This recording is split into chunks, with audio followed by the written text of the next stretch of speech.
Hey guys, it's me again, Cupid. Sorry that I was inactive for the past couple days. I've been kind of dealing with voices really badly, and I don't feel like being on camera when I'm dealing with them. I don't really like being around people when I'm dealing with them, to be honest with you. I was just trying to deal with them the best I can. Kind of still have them, but I'm doing better. Yeah. Today oh yes, I forgot my opening statement there. Um, I have schizophrenia, so you guys do know that when I'm talking about it, I'm not just talking about it to talk about it. So today I wanted to talk about voices and schizophrenia. Um, it's a very common occurrence for people with schizophrenia to have voices, so I thought that we would talk a little bit about that today. Um, so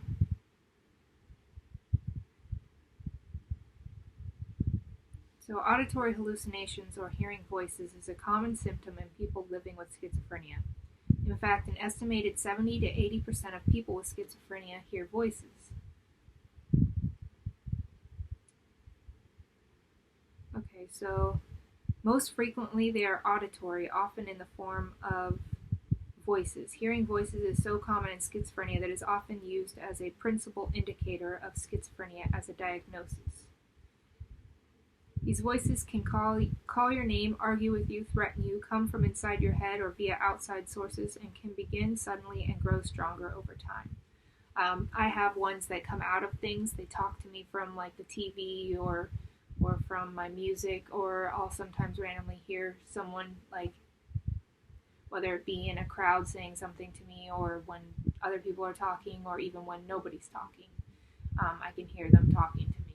And it's weird how they do it. They'll change what's being said. And I know this because, like, with the songs and the TV, like, I've watched this episode before, or I've listened to this song before, and it never said that before. So I know that it kind of changes what's being said. But I know that, other times I have a hard time with that, is understanding that.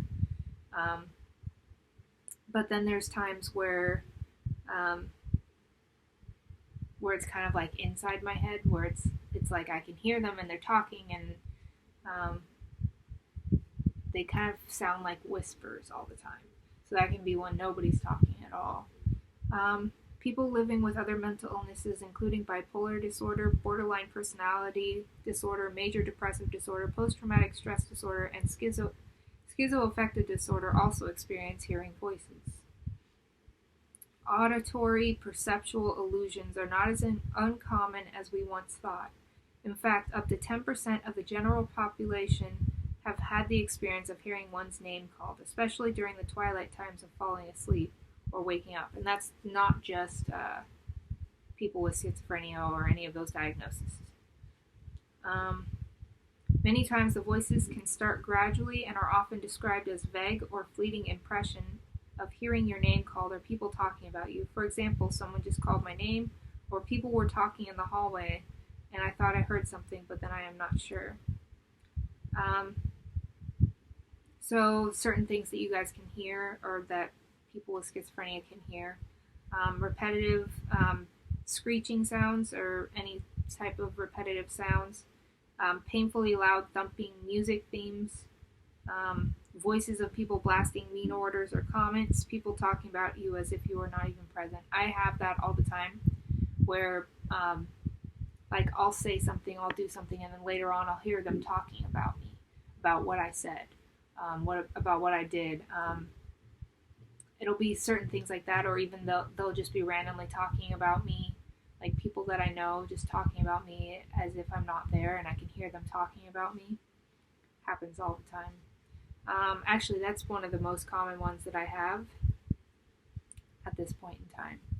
Um, Nonsensical voices. As Eleanor Longden, a research psychologist with a diagnosis of schizophrenia, explains, the voices can order you to do completely nonsensical things, such as taking a glass of water and pouring it over your head. Due to their repetitive, incessant annoying quality, the voices can make people profoundly distracted and overwhelmed to the point of choosing to follow their orders. Self-harm voices. Voices giving orders to harm oneself or others need to be approached with great caution. This type of auditory hallucination can be extremely frightening as the orders tend to be screamed nonstop. Threatening voices. Some people hear persuasive, repetitive voices by a secret organization, for example, that threaten death or harm. Again, these voices are frightening and increase a person's risk of self-harm or violence. I have had the self-harm voices, I have had the threatening voices, and I've had the nonsensical voices. So, a new study confirms the brain region involved in generating the voices that occur in schizophrenia. So they were able to find the brain region that causes voices using transcranial magnetic stimulation. Researchers were able to reduce the severity of this disturbing symptom. So I'm going to talk a little bit about the TMS, or transcranial magnetic stimulation. Just for give a little bit of information on that. The origin of schizophrenia's voices. The voices or auditory verbal hallucinations heard by people with schizophrenia vary substantially. AVHs can be threatening, confusing, and difficult to distinguish from reality. There may be one voice or there may be competing voices. The voices might constantly criticize the individual, or they may appear to be the voice of a dead relative or friend. And because AVHs come from within the individual's mind, they can be incredibly convincing. Also, because there is no escape from the internal dialogue, they can be exhausting. Oh yeah, I have to admit, dealing with the voices makes me way more tired. I'm just not able to be coherent sometimes because of them. TMS is a non-invasive technique that uses magnets to influence brain activity. It is a relatively safe procedure that has been used to successfully treat a number of conditions, including depression, that does not respond to medication. TMS involves sending pulses of magnetic energy into the brain in the same quantities as those during an MRI scan. If the pulses are passed through the skull in quick succession, it is referred to as a repetitive TMS, which produces longer-term changes in brain activity. So there's some information. I don't know if we offer that everywhere, but it's good information that you guys might take to your doctor. TMS. See if you are having issues with medications. If the medications aren't working, that's a possible option that may work. So, voices are often one of the most difficult experiences to cope with, and sometimes they can lead to dangerous behavior. They remain one of the biggest issues for people with schizophrenia and should be taken very seriously by doctors and carers. The experience of voice hearing should not be confused with the normal inner voice that we all have in our minds when we are in good health. Voices caused by psychosis are profoundly different. They are as real as hearing a person in the same room speaking.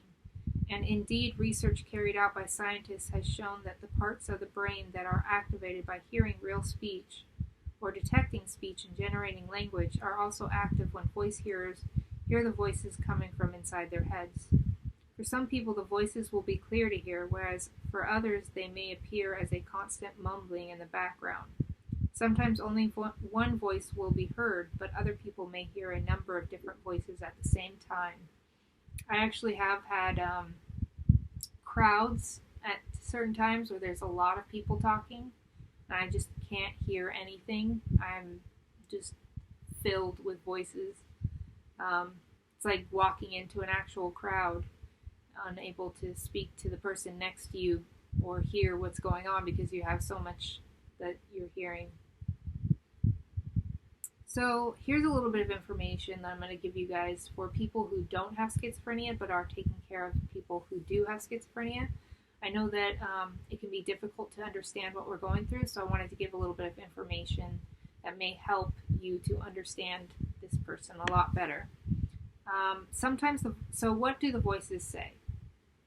Sometimes the voices will give the person direct instructions. Psychiatrists call this command hallucinations. It is not uncommon for voices to act in this way, but persecutory,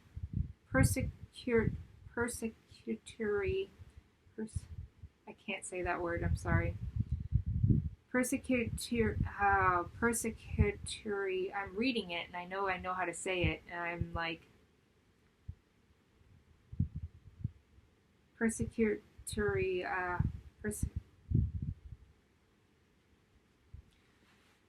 okay.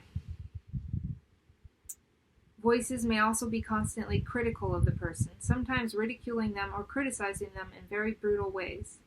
This criticism might only be heard intermittently, or it can be constant throughout the waking day, commenting on every little action or thought. The criticism can often be so personal that the person may be very reluctant to disclose to others what the voices have been saying. Not surprisingly, this can lead to a complete defeat of the person's self-esteem, and with the loss of self-esteem goes in any capacity they may have for resisting or questioning the voices or other psychotic experiences. Is the voice hearing unique to schizophrenia? There is now evidence that some people who do not have any mental health issues may also hear voices during their life, and their voices are often benign or friendly. The evidence for this is still emerging, and the estimates of exactly how many people hear voices ranges very widely. It is also commonly reported experiences for people who are recently bereaved to continue hearing the voice of their loved one after they have died. Similarly, in some cultures, the phenomenon of voice hearing is accepted and even valued as a legitimate religious or spiritual experience, which I do think that there is some of that connected in the voices and the hallucinations and all of that. I do think that maybe it's because I am spiritual and I know that there are people out there who aren't. So, of course, for you, it would be completely different. But for someone who is spiritual, there is probably something connected to it.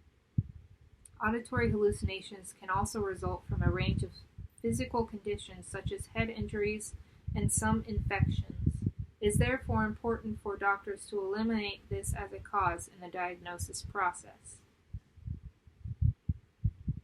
Even in cases where schizophrenia has not been diagnosed, voice hearing should be taken seriously, as recent research has suggested that voice hearers who are not suffering from a psychotic illness are twice as likely to take their own life as those in general population.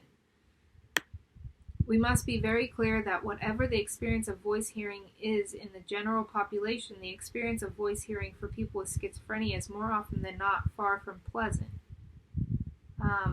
Bad voices of the kind experienced by people with schizophrenia have been described by one sufferer in the Fuller Torrey's book Surviving Schizophrenia as a constant state of mental rape. Actually, that's one of the things that I used to describe to my voices, trying to tell them that this doesn't feel right. You guys are taking advantage of me constantly. It feels like a form of rape, which I do have voices that actually sexually take advantage of me too. So it feels really bad. Why does hearing voices cause so much suffering? One of the most important questions about voices is, why are they so powerful? Why can voices make people do things that are irrational, bizarre, or even dangerous? And why are they so successful in causing suffering? Well, part of the answer to this is that they know you intimately. Because they come from inside you, they have a perfect understanding of your whole psyche. They understand all of your strengths and weaknesses, all your secrets, fears, and hates. Another reason the voices are so very effective is that there is no hiding place from them. Wherever the person goes, whatever they do, the voices are always with them. As one sufferer named Helen put it, you can't go out for a walk and leave your mind at home. There is no getting away from them. A third reason that they are effective is that the sufferer has little or no control over them and may develop an overwhelming feeling of impotence in the face of them. As Colin, a man who suffered with acute schizophrenia in his 40s, described it, I could do nothing about them. I was completely vulnerable to them, so why bother trying to resist them? In fact, so effective is their control over the person that the person actually begins to anticipate their demands, doing what they think they would want them to do before they actually tell them to do it. In that way, they avoid the trauma that they have come to realize is the inevitable consequence of not doing what the voices want. Another important factor which gives the voices power lies in their connection with the other experiences. Remember, the voices do not operate alone, but rather in combination with all of the other experiences, such as delusions, all of which appear to the sufferer at least to be acting in concert and taking them in one particular direction.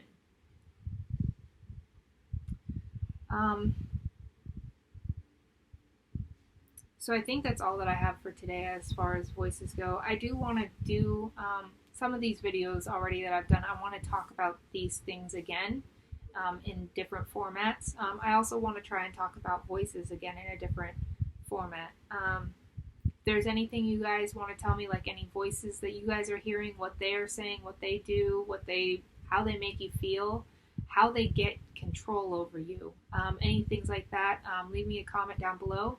If there's anything that you guys want me to talk about, any particular subjects, please leave me a comment down below. And if there's anything else you guys want to talk about, please feel free to leave me a comment down below. I look forward to hearing from you guys, and I would really enjoy getting some comments. Anyways, I hope you guys have a beautiful day. Stay wonderful, stay beautiful, stay amazing, stay awesome, stay unique, stay you. And above all else, you guys love yourselves. That is one key component to staying alive in this world. So, love yourselves. And peace and love, guys.